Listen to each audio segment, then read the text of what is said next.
el libro de Santiago capítulo 4 y al mismo tiempo los niños pueden pasar a su actividad fuera.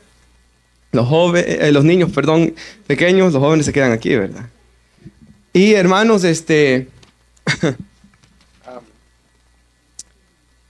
¿verdad? Nos preparamos para la palabra, teléfonos en silencio tal vez, ¿verdad? En especial que de repente, hermanos, uno está en el servicio y cabal, ¿verdad? Llamadas. O un hermano decía cuando me propuse una semana a orar, siempre a la hora que iba a orar caían llamadas, ¿verdad? Hermanos, concentrémonos, ¿verdad? A lo que hemos venido hoy. Santiago 4, versículo 13 al 17. La incertidumbre de la vida es como yo lo he llamado. Ese era el nombre de una de mis Biblias. Por ejemplo, aquí esta Biblia, es la Biblia de Maxwell y dice: no os gloriéis por el día de mañana. Pero me gustó más eso, hermanos, la incertidumbre de la vida, porque creo que eso es lo que este texto bíblico nos enseña. Lo tenemos. Vamos a leer del 13 al 17. Y no vaya a cerrar su Biblia porque lo vamos a ir meditando, ¿verdad? Vamos ahora, los que decís.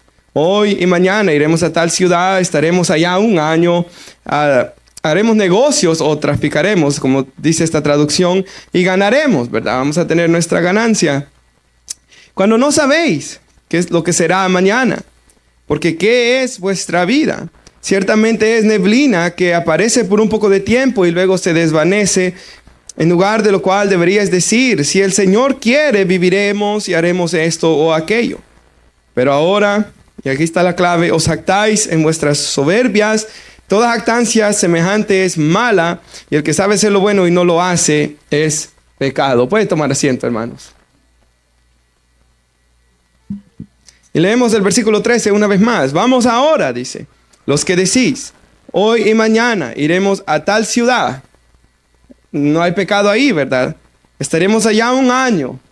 Tampoco hay pecado ahí. Haremos negocios y tendremos ganancias. Tampoco hay pecado ahí. El pecado está, hermanos, en lo que sigue, ¿verdad?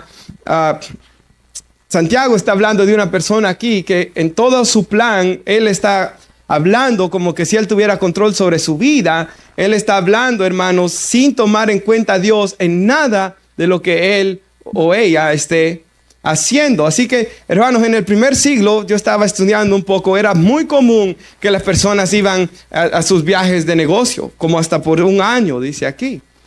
Era muy común, hermanos, que las personas viajaban a cierto lugar y ahí negociaban diversos productos que ellos tenían, ¿verdad? Y, hermanos, Dios no estaba condenando aquí el trabajo de estas personas. Ese era su trabajo, no dice exactamente qué era lo que ellos negociaban. Tampoco su deseo de prosperar, porque habla de que allá iban a ganar, ¿verdad? Dios no está, hermanos, diciendo de que sea malo para planear para el futuro, ya que cada uno de nosotros lo hacemos, ¿verdad, hermanos? Por ejemplo, el joven, ¿verdad?, planea estudiar para su futuro. Todo esto es muy bueno, hermanos, y debe hacerlo, ¿verdad? Cada quien está planeando, posiblemente el joven, ¿verdad?, casarse un día, ahorrar para casarse, ahorrar para una casa, ¿verdad? Cada uno, ¿verdad?, tiene sus planes. Ahora, hermanos, es bueno planear, pero el punto aquí es que ellos estaban haciendo sus propios planes, ellos estaban caminando según su propia voluntad y en nada ellos estaban buscando la dirección de Dios, ¿verdad? Es como usted puede planear casarse con alguien, pero si no ora si es la voluntad de Dios para su vida, puede cometer un error, ¿verdad? Muchos jóvenes escogen una profesión y luego se dan cuenta que ahí son infelices. Entonces nosotros podemos cometer muchos errores, hermanos, al no planear, ¿verdad?, según la voluntad de Dios. Y otro problema es de que no sabemos si vamos a estar vivos, ¿verdad?, cuando estamos haciendo todos estos planes. Porque, por ejemplo, la Biblia Jesús habla de un hombre que su plan era enriquecerse. Y dice la Biblia de que él derriba sus graneros, ya era rico, dice la Biblia, los hace más grandes. Y todo el resto de su vida, él solo vive enfocado en acumular cierta riqueza para luego vivir de ella y descansar. Y dice Jesús, hermanos, de que cuando este hombre termina de lograr la meta que él quería, ¿verdad?, económicamente, esa noche él se muere. O sea, él, hermanos, vivió su vida enfocado solamente, ¿verdad?, en hacer esto, ¿verdad?, negocios o cualquier cosa. Granos era lo que él tenía, ¿verdad?, sus graneros. Él vivió enfocado en esto y no, hermanos, buscó a Dios en todo este tiempo. Y ahí se va lo que Jesús dice, ¿verdad? ¿De qué le sirve al hombre ganar el mundo y perder su alma? Entonces nosotros no podemos vivir, hermanos, como que aquí vamos a ser eternos, ¿verdad? Nosotros no podemos decir, como dice el 14, no sabemos qué será de mañana, sino que si el Señor quiere, viviremos, ¿verdad? Como dice acá. Ahora, hermanos, un pasaje bíblico, si lo puede poner en la pantalla nuestro hermano, Proverbios 3:5, si lo puede poner en una traducción viviente. Este texto, hermanos, es muy conocido, ¿verdad? Y yo lo he repetido en alguna vez aquí en la iglesia. Y creo que va mucho de acuerdo a lo que estamos predicando hoy, porque dice, confía en Jehová, en el Señor, con todo tu corazón y no dependas de tu propio entendimiento. Esa es la voluntad de Dios para nuestras vidas, hermanos. En cualquier lugar de nuestra vida que estemos, nuestra confianza ante cualquier adversidad que enfrentemos debe estar en Él, ¿verdad? Y sigue diciendo, hermanos, busca su voluntad en todo lo que hagas y Él te mostrará qué camino tomar. Entonces eso es, hermanos, los que los cristianos debemos hacer, ¿verdad? Buscar la voluntad de Dios ante todo lo que nosotros hagamos. No te dejes impresionar por tu propia sabiduría. En cambio, teme al Señor y aléjate del mal. Hermanos, la palabra de Dios es clara en esto, ¿verdad? Antes de tomar una decisión, hermanos, yo debo de consultar con la palabra de Dios, ¿verdad? Lo que estoy haciendo, lo que voy a hacer, va de acuerdo a la voluntad de Dios revelada en su palabra. Y lo segundo es orar por la providencia de Dios, ¿verdad? Orar, hermanos, por la voluntad de Dios y que Dios en su providencia guíe nuestros pasos, como decía ahí, me enseñe qué camino yo debo tomar. Entonces, todo cristiano, hermanos, la palabra de Dios nos enseña esto. Ahora, ellos estaban viviendo su vida aquí, como nos dice Santiago, estas personas, sin, hermanos, tomar en cuenta a Dios para nada. Esta semana, en una de mis clases, hermanos, estábamos viendo cómo evangelizar nuestra comunidad y el maestro nos preguntaba cuáles son los ídolos que usted ha visto en su comunidad. Ahora, son foros, ¿verdad? Y cuando uno, hermanos, aprieta clic al foro, no le enseña lo que nadie más ha respondido. Hasta que uno pone su respuesta, uno puede ver lo que otros han respondido y luego uno tiene que comentarles, ¿verdad? Eso es lo que uno tiene que hacer en la clase. Entonces, puse mi respuesta y después tengo que contestarle a 2 estudiantes. Me puse a ver sus respuestas y todos, hermanos, toda la clase, el primer ídolo que vimos en nuestra comunidad, ¿sabe cuál era? No la inmoralidad, salía ahí, ¿verdad? Pero siempre salía como segundo o tercero. El primer ídolo que todos vivimos aquí en Estados Unidos, ¿verdad? Todos nosotros pusimos es el materialismo. Ese fue el ídolo, hermanos, que todos nosotros vemos que más se mueve en nuestras ciudades. Y un pastor, hermanos, de Nueva York, que es compañero mío de la escuela, del seminario, él contestó, en su respuesta puso de que hicieron una encuesta en las iglesias cristianas evangélicas de la ciudad donde él vive, en el estado de Nueva York, para ver cuántas veces al año iban los cristianos a la iglesia. Y el promedio, hermanos, de veces al año que se dio dentro de los creyentes, no los que no van a la iglesia, sino de los creyentes, fue 33 veces al año. O sea, 33 veces al año cuando hay 52 domingos en el año. O sea, 52 domingos hay, por lo menos si fueran los domingos, pero solo estaban yendo 33 veces, hermanos. 33 veces fue lo que él respondió, lo que él puso en su respuesta. Entonces, vemos, hermanos, de que, hermanos, no estamos buscando a Dios sobre todas las cosas, ¿verdad? En las encuestas, hermanos, de Lifeway y estas publicaciones cristianas, cuando se le pregunta al cristiano cuántos leen su Biblia diariamente, son pocos, ¿verdad? Los que la leen diariamente, cuántos 3 veces a la semana, aumenta un poquito más el número, cuántos una vez a la semana y cuántos solo cuando van a la iglesia, y ese es el número más alto. Entonces, estamos siendo sabios según nuestra propia opinión, hermanos. El problema es de que estamos confiando en nuestras fuerzas y nosotros digamos, yo digo si el Señor quiere, pero si solo es un decir, como una fórmula mágica, de nada sirve, hermanos. El punto no es que yo diga si el Señor quiere, pero yo haga mi voluntad y viva como yo quiera. El punto es que yo diga si el Señor quiere, pero de corazón, ¿verdad, hermanos? Verdaderamente, hermanos, buscando su voluntad. Entonces vemos, hermanos, de que lo que Santiago está condenando aquí es de que estas personas, hermanos, estaban buscando, ¿verdad?, haciendo sus planes. No es malo lo que ellos estaban haciendo, ir a negociar, ¿verdad?, tratar de sacar una ganancia, pero el problema era, bueno, lo que dice Jesús, y yo le pedí a mis hermanos que pusieran Mateo 6:33. Ahora en el contexto de Mateo, ¿verdad?, está Jesús, ayer lo predicaba nuestro hermano, diciendo de que no se afanaran por el día de mañana como los gentiles, los que no conocen a Dios, que están llenos de ansiedad y de preocupación por el futuro. Y luego Jesús dice de que Dios cuida hasta de la hierba y de los pájaros. ¿Cómo no va a cuidar más de sus discípulos, de sus hijos, de aquellos que Él compró con su preciosa sangre, ¿verdad? Y aquí Jesús le concluye esa enseñanza diciendo: buscad primeramente el reino de Dios y su justicia. Una vida justa, dice otra traducción. O sea, está hablando de buscar el reino de Dios y vivir una vida agradable a Él, ¿verdad? Y todas estas cosas que necesitemos serán añadidas. Y sigue diciendo: no se afanen por el día de mañana, porque el día de mañana traerá su propio afán. Bástale a cada día su propio mal, dice la Biblia. O sea, cada día, hermanos, en este mundo caído en el que vivimos, va a traer su afán y va a traer su mal. Todos. Y no podemos estar, ¿verdad?, pensando de que voy a llegar a un momento en mi vida donde ya no van a haber problemas. Siempre los van a haber, todo el tiempo.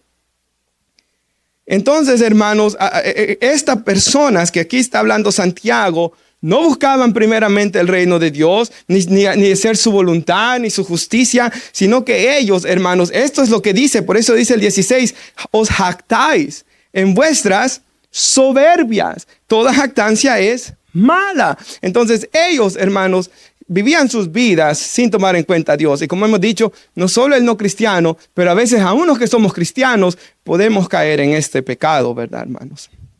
Ahora el 17, ahí de Santiago 4. Y el que sabe hacer lo bueno y no lo hace, le es pecado. O sea, esta gente, hermanos, porque estaba hablándole a judíos, a los que están en la diáspora, ¿verdad?, dispersos entre las naciones judíos. Estos hermanos sabían lo que tenían que hacer. Sabían que tenían que amar a Dios con todo su corazón. Sabían que tenían que buscar la voluntad de Dios por encima de todo lo que ellos hicieran. Pero aunque si lo sabían y no lo estaban haciendo, de nada les servía. Aunque ellos pudieran decir si Dios quiere, pero solo de palabras, ¿verdad?, de nada estaba sirviendo lo que ellos estaban haciendo. Y si usted ve, no dice que estaban haciendo trampas, estafando, no dice eso. Solo iban a trabajar, por así decirlo. Pero el problema es, hermanos, que ellos la soberbia con la que ellos vivían, ¿verdad, hermanos?, sin tomar en cuenta a Dios. Y por ejemplo, hermanos, este versículo, el que sabe hacer lo bueno y no lo hace, le es pecado, es uno de los versículos que se usa para lo que se llama pecados de omisión. Ahora, hermanos, ¿quiénes han escuchado de pecados de comisión y pecados de omisión? Levante la mano, por favor, hermanos. Todos los que han escuchado de pecados de comisión y pecados de omisión. Hermanos, pues, casi todo yo lo he leído en varios libros cristianos. Ahora, hermanos, los pecados de comisión, hermanos, y si usted lee una Biblia de estudio o si usted lee algún libro, ¿verdad?, que trata sobre el pecado, siempre se dice que hay estos dos tipos de pecado. Y se le llamaron, ¿verdad?, los teólogos se le llamó como comisión o pecados de omisión. Y comisión, si esto le ayuda a entenderlo, es como cometer, ¿verdad? Por ejemplo, la Biblia dice, no mentirás. Y si yo vengo y miento, hermanos, yo estoy cometiendo ese pecado, ¿verdad? Yo estoy haciendo algo malo. Digamos, la Biblia dice, no dirás falso testimonio contra tu prójimo. Pero yo miento y calumnio a mi hermano. Entonces yo estoy cometiendo ese pecado. Eso es lo que se le conoce como pecado de comisión. Y casi siempre cuando pensamos en el pecado de esa manera. Pero hay pecado de omisión. Si esto le ayuda a omitir. Por ejemplo, cuando sabemos algo que tenemos que hacer que es bueno y no lo hacemos, nos es pecado. Quiero dar dos ilustraciones de esto. Por ejemplo, Dios le dice a Ezequiel en Ezequiel 33, si yo le digo al impío, o sea, si Dios le da una profecía a Ezequiel, ¿verdad? Pero por ejemplo, si yo le digo al impío, cuando Dios le estaba dando esta profecía, de cierto morirás y tú no le advirtieres, dice. para que él se convierta de su mal camino. El impío morirá por su maldad, pero la sangre de él la voy a demandar de tu mano, porque no le advertiste que se convirtiera de su mal camino. Entonces, la Biblia dice ahí, ¿verdad? De que si yo, hermanos, por ejemplo, callo, hermanos, en dar la verdad de la palabra de Dios a alguien que está desobedeciéndola o alguien que necesita una palabra, yo estoy cometiendo este pecado de omisión, porque yo sé que debo compartir la palabra de Dios, pero yo estoy callándola. Esto se aplica quizás hasta para algún joven, ¿verdad? De que está hablando con un compañero de la escuela que no es cristiano y practica inmoralidad, y usted no quiere llamarlo al arrepentimiento por quedar bien con él, pero en ese momento está quedando mal con Dios, y aunque usted sabe hacer el bien, por no hacerlo le es pecado. Quiero dar otro ejemplo. Si usted va ahí conmigo a Santiago capítulo 2, en el versículo 15. Este es un pecado de omisión. Espero que me doy a entender.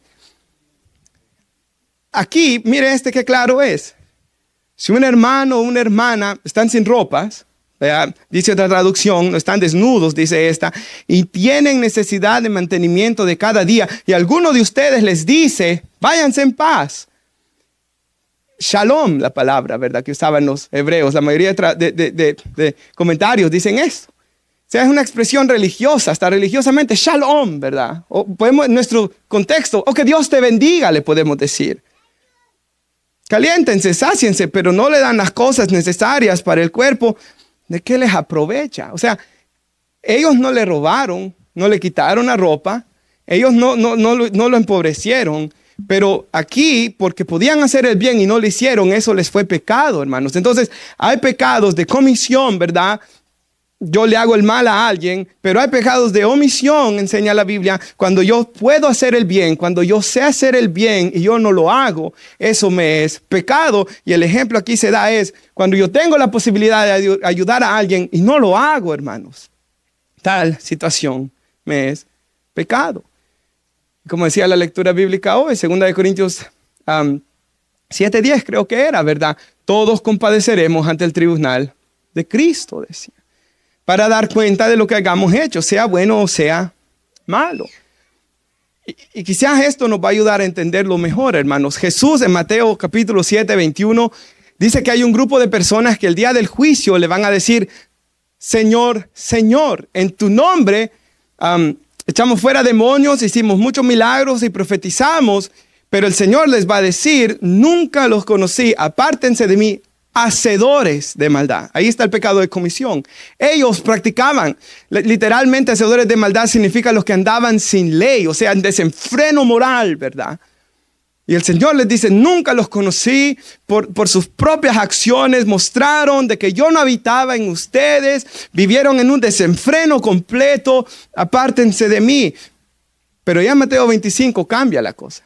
Y Jesús dice que en el día del juicio se presentarán las ovejas y las cabras delante de Él. Es la manera como Él lo ilustra. Y dice que a las cabras que van a ir a la condenación, y dice Jesús, al fuego preparado para el diablo y sus ángeles, Jesús les va a decir esto: tuve hambre, no me diste de comer. Tuve sed, no me diste de beber. Estuve enfermo, no me visitaste, y en la cárcel y no vinisteis a mí. O sea, no le hicieron la maldad a la persona, pero no le hicieron el bien. ¿Lo ve? Eso es pecado de omisión. O sea, el punto que yo quiero que veamos hoy es cómo estamos viviendo nuestra vida, hermanos. Porque eso es lo que yo pensaba en esto. A veces quizás no es que estemos haciendo maldades, pero no estamos haciendo el bien tampoco. Y si estamos en una posición que podemos ayudar a alguien y nos cerramos a no ayudarle, estamos pecando, hermanos, delante de Dios. ¿Sabe? Yo creo que esto se puede aplicar también a, digamos, Dios nos llama a hacer algo y no lo queremos hacer. Eso nos va a hacer pecado, ¿verdad, hermanos? Digamos, Dios nos llama a servir en un ministerio, Dios nos llama a hacer ciertas cosas, Dios nos llama, ¿verdad? Yo sé, escuché en una predicación de Charles Stanley de que una familia una vez se le acercó a él bien enojadas y le dijeron, por su culpa y por esa predicación que usted dio, mi hijo dice que va a ir a desempeñar su profesión en ya no me acuerdo qué país, hermanos, Indonesia, uno de esos países, ¿verdad? Por su culpa, le dijo, no va a ganar el dinero de que nosotros queríamos que él ganase. Pero hermanos, si Dios había llamado a este joven a ser un misionero en ese lugar y a desempeñar su profesión en ese lugar, él iba a ser responsable delante de Dios por obedecer la voluntad de Dios, hermanos. Sus pensamientos no son nuestros pensamientos. Yo sé que está hablando del contexto de el perdón en Isaías 55, pero es cierto también en esto, hermanos. El hombre carnal piensa de una manera, mientras el espiritual, hermanos, piensa de otra manera. Porque el Espíritu de Dios está obrando en él. El 14 dice, ¿lo tiene, hermanos? Pero vamos agarrando el pecado aquí, ¿verdad? No era que ellos estaban haciendo el mal, es que no hacían el bien. O sea, ellos sabían, porque eran judíos, que tenían que considerar a Dios, que tenían que buscar a Dios, que tenían que amarlo, que era el primer mandamiento. Pero ellos no estaban haciendo lo que Dios los llamaba a hacer. Y aunque no estaban haciendo algo malo, estaban negociando y toda la cosa. Pero por vivir de la manera como lo estaban haciendo, esto les era pecado, hermanos. Y hemos dicho, ¿verdad? Hemos dado ejemplos de pecados de comisión, los que cometemos, y eso ayuda, y omisión, los que omitimos, lo que no hacemos, cuando debemos actuar y no actuamos. Yo creo que esto se aplica a lo que estudiábamos el domingo pasado, cuando tu hermano peca, ve, repréndele estando tú y él solo. Cuando nos hacemos los locos, ¿verdad, hermanos? Eso es malo también. Y nos podemos hacer los locos ante nuestro pecado o ante el de los otros, porque podemos nosotros estar pecando y no lidiando con el pecado nuestro también. Eso es pecado, hermanos. Si yo me hago loco con mis pecados, eso es pecado, hermanos. Yo tengo que lidiar con esto. Y si veo a alguien pecar, ¿verdad? Como dice la Biblia, con espíritu de mansedumbre, considerándote a ti mismo, no sea que tú seas tentado, ir y restaurar al hermano, dice. O sea, hermanos, esto se va para ambos lados. Tenemos el 14, hermanos. Y aquí Santiago dice esto, inspirado por el Espíritu Santo. Dicen que van a estar allá un año, que van a negociar, que van a ganar. ¿Cómo pueden decir esto cuando no saben qué será el día de mañana? Porque ¿qué es vuestra vida? Ciertamente es neblina que aparece por un poco de tiempo y luego se desvanece. Y si usted ha visto alguna otra traducción de la Biblia, dice vapor. La palabra se puede traducir como hasta un humo. O sea, la ilustración es que nuestra vida pasa rápido, ¿verdad, hermanos? Que nuestros años son pasajeros. Y cuando yo meditaba en esto, lo puedo aplicar de dos formas a mi vida y a ustedes ahora, hermanos. Puedo aplicarlo en el sentido que yo tengo que estar a cuentas con Dios porque no sé cuánto voy a vivir, ¿verdad? Para los amigos personas que no quieren venir a Cristo y dejar su pecado, hermanos. Es jactancia querer seguir viviendo en pecado si no sabemos cuándo vamos a morir, ¿verdad? Pero por otra parte, hermanos, también lo podemos aplicar a cómo estamos viviendo nuestra vida, ya que un día vamos a dar cuenta delante de Dios por lo que hicimos en esta tierra, ¿verdad? Creo que el hermano ya lo leyó eso porque Dios lo puso en su corazón, hermanos, porque me adelantó la prédica. Cada uno de nosotros, hermanos, vamos a dar cuenta de cómo hemos vivido nuestra vida. Y yo quiero decir esto también, el evangelio es buenas noticias. Primera de Juan 1:7, la sangre de Cristo me limpia de todo pecado, ¿verdad, hermanos? Y qué privilegio es. Por eso nosotros no creemos en el purgatorio, ¿verdad? Nosotros no creemos, hermanos, porque no está en la Biblia, de que uno va a ir a pagar por sus pecados después de muerto. No, Cristo pagó por ellos en la cruz del Calvario. Pero sí, hermanos, dice Primera de Corintios 3 que algunos hombres se salvarán en aquel día, dice, así como por el fuego, y verán sus obras ser destruidas delante de sus ojos y no van a recibir recompensa ninguna porque no estaban sirviendo a Dios conforme Él demanda en su palabra, ¿verdad? Porque no estaban sirviendo a Dios en Cristo. Hermano, puede ser que no estemos haciendo las cosas en integridad y nos salvemos, pero perdamos gran parte de nuestro galardón eterno, ¿verdad? De la recompensa que Dios dará a cada uno, hermanos. Ahora, hermanos, el día, por ejemplo, acabo de pensar esto, hermanos, no sé si usted alguna vez se ha puesto a pensar, ¿verdad? Pero como me da miedo echar a perder lo que Dios quiere hacer en mi vida, no sé si le ha pesado eso. Cuando yo era joven, hermanos, tenía un cierto temor en eso, ¿verdad? Me da miedo echar a perder lo que Dios puede hacer en mi vida. Y conforme los años uno va ganando más fuerza, ¿verdad, hermanos? Pero esto es muy serio, hermanos.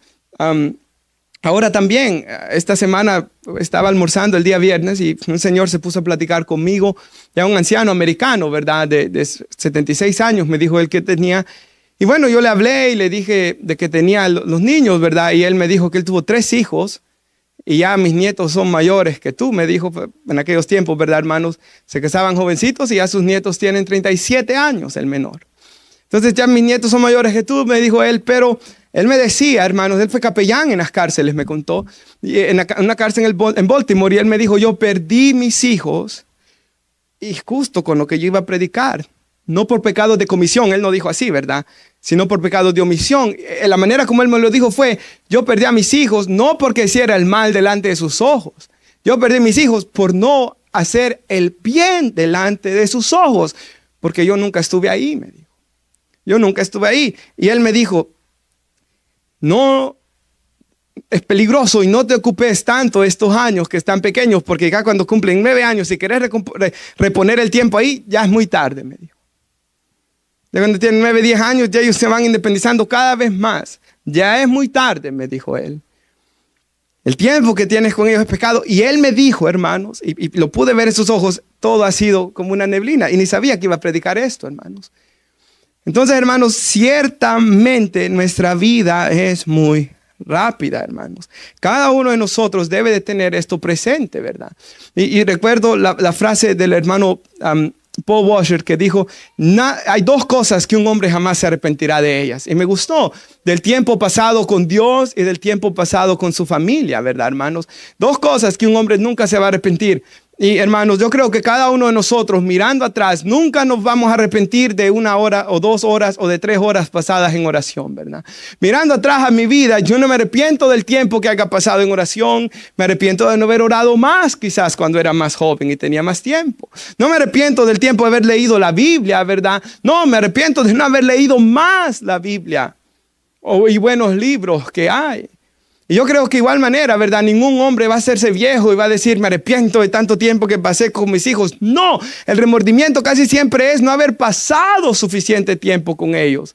Y algunos, gracias a Dios, que pasaron buen tiempo con sus hijos y tienen una buena relación con ellos porque fueron obedientes al Señor, hermanos. Más otros quizás no, ¿verdad? Así que, hermanos, nuestra vida es rápida.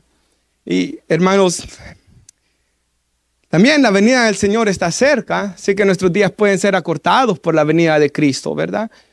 También, hermanos, a veces pasa esto, ¿verdad? Nosotros vemos que le pasa a alguna persona y creemos, a mí no me va a pasar. Aquel tuvo aquel accidente y falleció, a mí no me va a pasar. A aquel le pasó esto, a mí no me va a pasar. Pero, hermanos, dice aquí, no saben el día de mañana. O sea, nadie, hermanos, puede decir que va a estar vivo mañana. Nadie. Eso es lo que nos está diciendo aquí la Biblia. Y esto, hermanos, me debe llevar a la humildad y a, hermanos, depender de Dios. Por ejemplo, si puede poner en la pantalla nuestro hermano 1 Corintios 10:31. Miren lo que dice ahí la Biblia.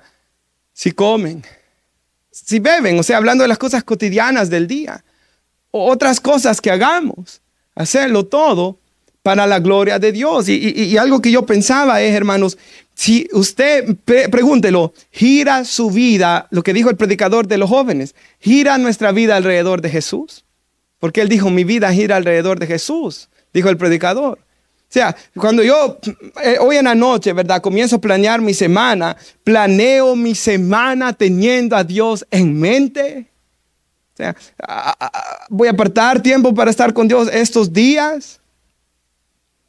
O me levantaré más temprano este día. O todos los días. O en la noche sacaré un tiempo para estar con Dios.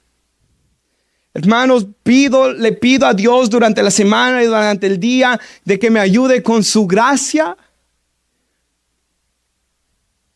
Si Dios quiere, dice el 15, haremos esto o aquello. Sé yo de verdad en mi corazón que separado de Él nada lo puedo hacer. ¿Sabe algo, hermanos? Esta semana leía en un libro de misiones sobre lo que es un ídolo. Y Romanos 1, ¿verdad? Cuando el hombre dejó de adorar a Dios, comenzó a hacerse ídolos y los siguió. Y los ídolos lo llevaron a toda inmoralidad y a todo tipo de pecados, es lo que enseña Romanos 1. y hasta hacerse ateo en muchos casos, ¿verdad? Entonces, hermanos, cuando estaba el libro, ¿verdad? Estaba explicando Romanos capítulo 1, había una frase del libro que decía así: ¿qué es un ídolo? Y la manera como describía un ídolo este escritor, y yo creo que es muy cierto, es: ¿qué es lo que yo más busco? Y examínese usted, y me examino yo ya lo hice en mi casa, ¿verdad, hermanos? Examínese usted en este momento: ¿qué es lo que yo más busco? ¿Qué es en lo que yo más confío? ¿Dónde está mi confianza? ¿Y qué es lo que yo más deseo? Ese es, ya sea, si es Dios, es su Dios, pero si no, es un ídolo, hermanos. ¿En qué está mi confianza, verdad? ¿Qué es lo que yo pienso? ¿Qué es lo que yo deseo, perdón? ¿Y qué es lo que yo más busco? Y hermanos, eso ciertamente es lo que ellos estaban pasándole aquí. Ellos, hermanos, estaban confiando en que iban a estar vivos y estaban confiando, dice aquí Santiago, en su negocio, en su dinero, hermanos. En nada, ese era su deseo, eso era lo que buscaban. Nunca buscaron a Dios en nada de lo que ellos estaban haciendo en este pasaje de la Biblia. Ese es el pecado. Ahora, si puede poner nuestro hermano Mateo 13, por favor. Y mire 45, y aquí Jesús dice que esto es el reino de los cielos. O sea, ¿cómo es el reino de Dios? ¿Qué es el evangelio? El reino de los cielos es semejante, y aquí Jesús dice algo a lo que es semejante el evangelio, a un mercader que busca buenas perlas. Este hombre busca buenas perlas, ese es su trabajo, y dice que habiendo hallado una perla preciosa, él va y vende todo lo que tenía y la compró. ¿Y quién es esa perla? Jesús, hermanos, claramente es Él. ¿Y qué es lo que es el evangelio, hermanos? El evangelio es de que lo que yo más deseo es Jesús, ya no las cosas del mundo. Esta persona deseaba esa perla y vendió todo lo que tenía. El evangelio es, hermanos, lo que yo más deseo es Jesús. Mi confianza está en Dios. Romanos 8:32, el que no se reservó ni su propio hijo, sino que lo entregó por nosotros, ¿cómo no nos va a dar todo lo demás? O sea, si yo lo que más confío es en Dios, si yo a quien más busco es a Dios, su presencia que vaya conmigo, su favor, su gracia. ¿Qué dijo, hermanos, Moisés? Si tu presencia no va conmigo, Señor, yo no quiero ir a ningún lugar, ¿verdad, hermanos? Entonces ahí sabemos, hermanos, si nosotros, hermanos, tenemos un ídolo o no. Romanos 8:28, a los que aman a Dios, todas las cosas les ayudan a bien. Si mi confianza está en Dios en medio de cualquier situación en la que yo esté. Hermanos, eso creo que muestra mucho, ¿verdad?, de lo que hay en nuestro corazón. Ahora vamos al versículo 15, ¿lo tienen, hermanos? En lugar, dice aquí, de lo cual deberías decir: si el Señor quiere, viviremos, haremos esto o aquello. Y aquí, hermanos, el 16, leámoslo también. Pero ahora os jactáis en vuestras soberbias, toda jactancia semejante es mala. O sea, lo que la Biblia quiere aquí es de que nosotros no seamos soberbios, ¿verdad?, y altivos, creyendo que nuestras vidas están en nuestras manos y que aún nuestra muerte está en nuestras manos tampoco. No lo está, hermanos. Y yo pensaba en esto. Lo que la Biblia está diciéndonos aquí es que yo no debo de estar diciendo: yo voy a vivir mi vida a mi manera, ¿verdad? Yo voy a hacer mis planes sin tomar en cuenta a Dios. No. Yo debo orar y confiar en Dios, en su soberanía, en su providencia, en su palabra, ¿verdad, hermanos? Aquí, hermanos, esto es muy cierto también. Lo que yo decía hace unos momentos, ¿verdad? Aquí está el peligro de lo que se escucha muy a menudo es: un día me voy a arrepentir, un día voy a venir a Cristo. Pero mientras tanto seguiré jugando con este pecado porque es lo que más deseo, porque es lo que más busco, porque es lo que, ¿verdad?, en lo que yo estoy confiando, de que yo voy a seguir viviendo y voy a seguir con este pecado, voy a seguir con este pecado y no me voy a poner a cuentas con Dios. Voy a seguir. Esa es soberbia de la peor, hermanos. Esa es soberbia de la peor, porque ahí está actuando como lo que está diciendo aquí. Esto es algo tan peligroso, hermanos. Y yo recuerdo, cuando pensaba en esta prédica, recuerdo una vez, hermanos, de una persona que la evangelicé muchas veces, ¿verdad? Y me recuerdo de que me dijo, la última vez que lo evangelicé: un día voy a buscar a Dios. Murió.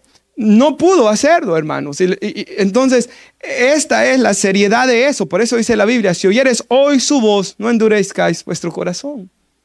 O sea, yo no me puedo estar endureciendo, ¿verdad? Porque yo no sé cuándo yo voy a partir. Y hermanos, ¿sabe? Yo pensaba ahorita antes de bajar aquí en Esteban. Esteban murió, dice la Biblia, siendo el joven Esteban, un joven. Así que hermanos, aún estando en Cristo, no sabemos cuándo vamos a partir.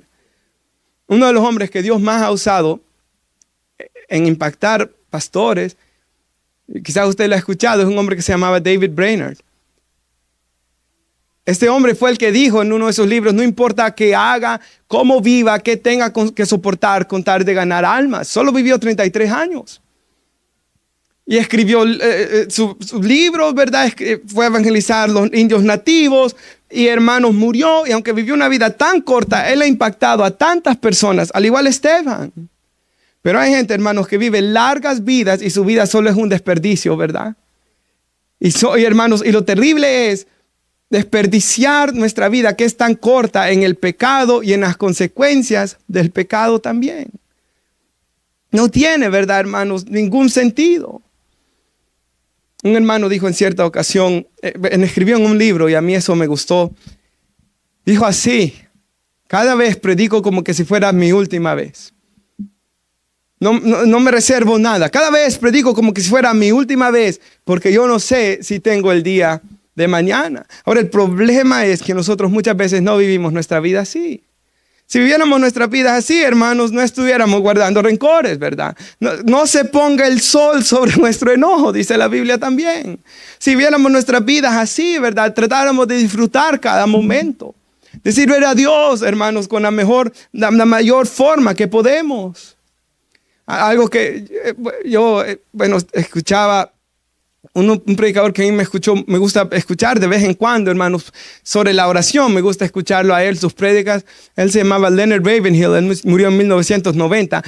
Pero ya sus últimas prédicas en los 80 se le olvidaban los versículos.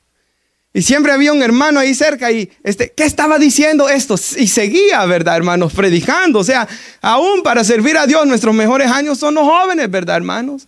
No, cuando me retire voy a servir al Señor. No. Hoy es el tiempo de servir a Dios. Ahora, hermanos, quisiera concluir la prédica con Hebreos 9:27, ¿verdad? Nosotros conocemos esto, hermanos.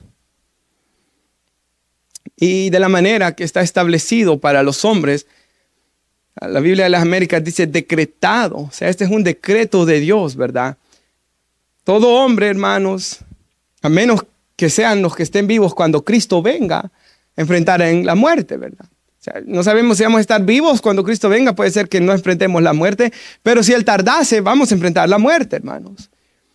Y después dice que esto va a ocurrir una sola vez y después sigue diciendo, viene el juicio. O sea, cada uno, y lo que decía nuestro hermano, ¿verdad? Cada uno, hermanos, dará cuenta delante de Dios por nuestra vida, hermanos.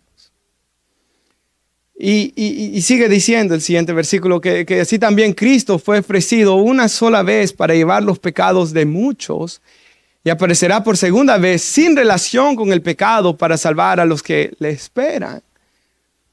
Hermanos, nosotros debemos de vivir nuestras vidas con esto en mente, ¿verdad? Yo me voy a presentar delante de Dios. ¿Qué le dijo Pablo a Timoteo? 2 Timoteo 2:15, procura presentarte a Dios como obrero que no tiene de qué avergonzarse, que usa bien la palabra de la verdad. Hermanos, nosotros, que Dios nos ayude a presentarnos cada día delante de Él sin tener cosas de qué avergonzarnos, ¿verdad, hermanos? Yo sé, hermanos, de que siempre vamos a ver cosas malas en nuestras vidas, ¿verdad? Pero hermanos, que se vea que no hay alguna práctica pecaminosa en nosotros, ¿verdad? Que estemos caminando con el Señor, hermanos. Que estemos obedeciendo la voluntad de Dios. Que estemos en el plan de Dios en nuestras vidas. Que estemos siendo fieles en lo que sea que Dios nos ha llamado.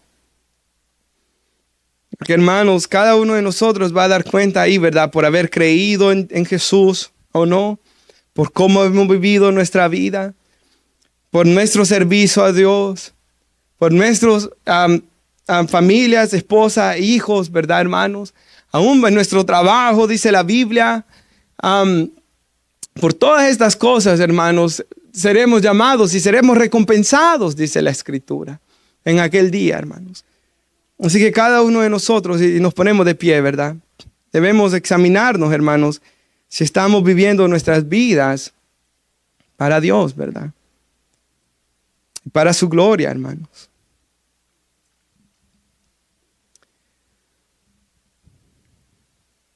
Y sabiendo que el mañana no es nuestro también.